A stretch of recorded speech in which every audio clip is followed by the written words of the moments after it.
Giant's Causeway on the coast of Northern Ireland is one of the UK's outstanding natural features. Its steep cliffs and deep bays form a UNESCO World Heritage Site. Tourists and National Trust rangers saw the legendary... The Giant's Causeway has stood on the north coast of Ireland for 60 million years, a spread of 40,000 interlocking basalt columns that tourists photograph by the millions every summer.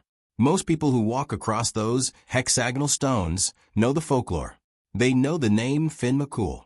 They know the columns look too perfect to be natural, even though geologists have explained the cooling and cracking 1,000 times over.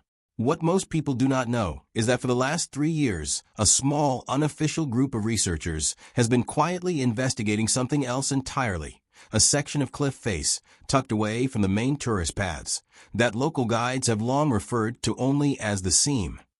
And in the autumn of last year, that seam opened. This is not a story that made the news. It never went through a museum, never got a press release, never landed on a geological survey report. It exists because one woman kept a camera running when she probably shouldn't have, and because she was willing to talk about what she saw. Her name is Aoife Dunleavy, and until 2 years ago, she had never questioned a single thing about the rock she grew up next to.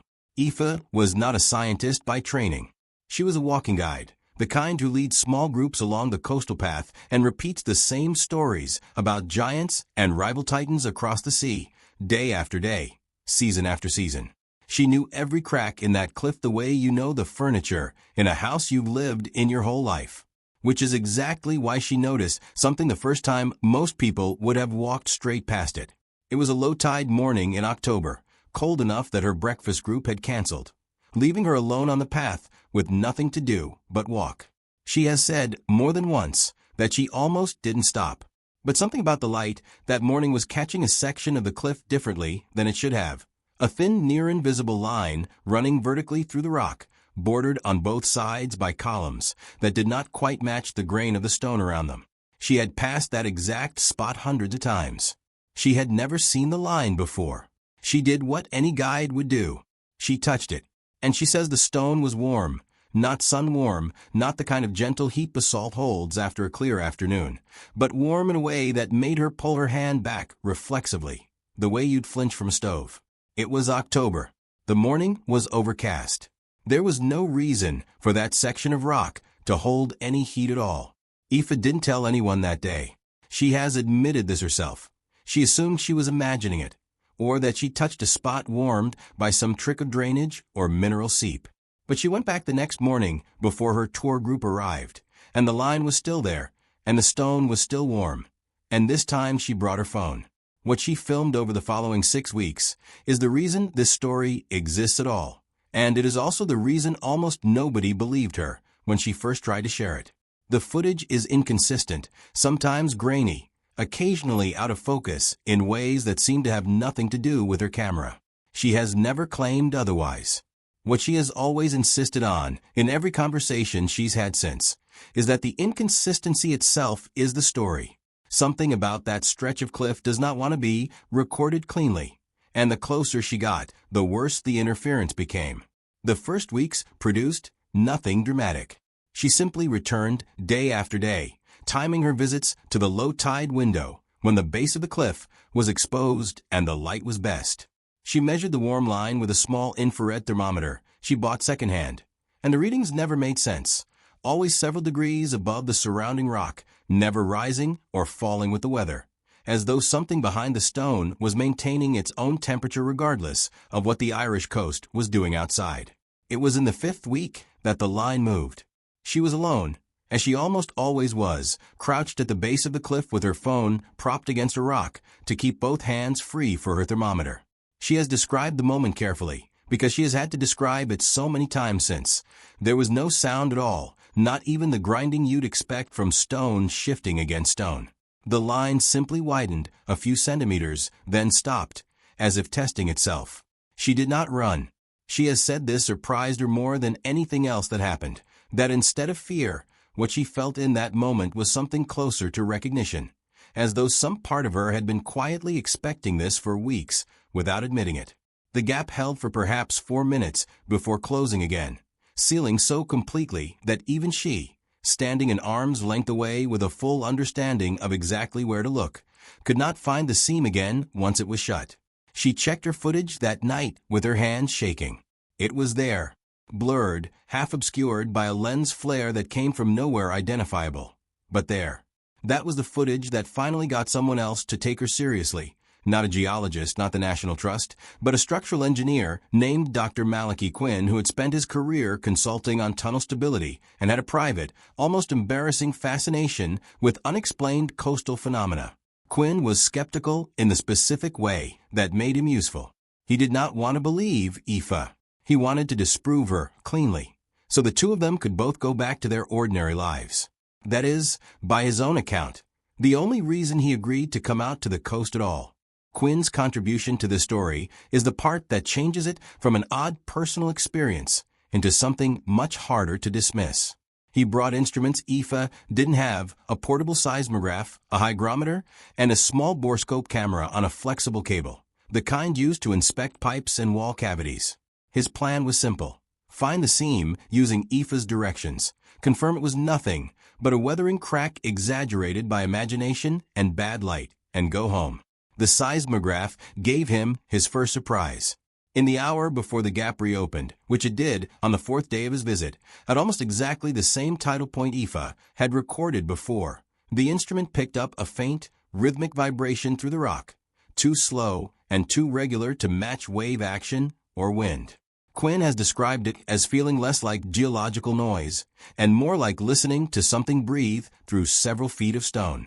When the seam opened this time, wider than it had for Aoife, Quinn fed the borescope camera through the gap before it could close. He has said, in the only recorded interview he ever gave about this, that he expected total darkness and dead air, the way you'd expect from any sealed cavity in solid rock. Instead, the camera's small light caught the edge of a surface, only a short distance, in that did not look like broken stone at all. It looked worked. Not carved in any way that matched known tool marks, but too regular, too evenly spaced, to be the product of random fracture and cooling. The gap closed around the cable before Quinn could pull the borescope free, and for nearly 30 seconds he has said felt considerably longer. He was certain he was about to lose the entire device inside the cliff. Then, as suddenly as it had shut, the stone parted again, just enough for the cable to slide back out, undamaged, the small camera head slightly warm to the touch. The footage from that camera is the centerpiece of everything that followed, and it is also the least conclusive part of the whole account, which is precisely why it has stayed contested rather than becoming a viral sensation. The image is narrow, distorted by the fisheye lens of the borescope, and compressed by moisture that seemed to gather on the lens within seconds of entering the cavity. What can be made out, according to everyone who has reviewed the raw file, is a short passage of level, unnaturally smooth floor leading toward a space the light could not reach, and along one wall, a series of regularly spaced ridges running at an angle no natural cooling pattern in basalt is known to produce. Quinn has been careful, in every account he's given since, not to claim more than the footage supports. He does not say he found a chamber. He does not say he found evidence of anything built by human or non-human hands. What he says when pushed is that the spacing of those ridges was consistent enough, repeated enough times across the visible section of wall, that he has never been able to explain it through any geological process he knows of, and he has spent 30 years studying exactly this kind of rock. Neither Aoife nor Quinn returned to the site with more equipment. This is the detail that frustrates everyone who hears this story secondhand, and it is also the detail both of them have defended most consistently. Quinn has said that after reviewing the seismograph data and the borescope footage together, he made a personal decision that the responsible next step was not a second expedition, but a report, quiet, factual, sent to a handful of colleagues rather than a press conference.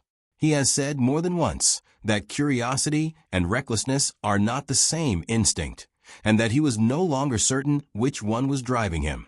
Aoife still walks that stretch of coast. She still leads tours past the exact spot where the seam appeared, and she has said that in the year since Quinn's visit, the line has not reopened, and she has stopped checking for it as obsessively as she once did, not because her curiosity faded, but because she reached a point where she genuinely was not sure she wanted to see it again. She still remembers, with more clarity than almost anything else from that period. The warmth of the stone under her palm on that first overcast October morning, and the strange, quiet certainty she felt standing in front of a gap in the rock that should not have existed at all. None of this has been published in any peer-reviewed journal. There is no institutional record, no official excavation, no government geological survey acknowledging that any of it happened. What exists is a handful of shaky video files, a single seismograph printout, and the testimony of two people who by every account had nothing to gain and a fair amount of professional credibility to lose by telling this story at all. The Giant's Causeway will still be there next summer, drawing its usual crowds, its usual photographs, its usual retelling of the old rivalry between two giants who supposedly built a path across the sea. Most of the people walking those columns will never know there is a section of cliff close enough to touch that briefly opened itself to a phone camera and a borescope and then closed again as though it had never happened at all. The stone has not moved since, or, at least, no one has caught it moving since. And that more than anything else in this account is the detail worth sitting with, not what came out of the gap when it opened, but the fact that whatever caused it to open in the first place has never been explained, and the door, if that is even the right word for it, is still there, waiting in the rock, exactly where Aoife Dunleavy first felt it breathing warmth into her palm on an ordinary autumn morning.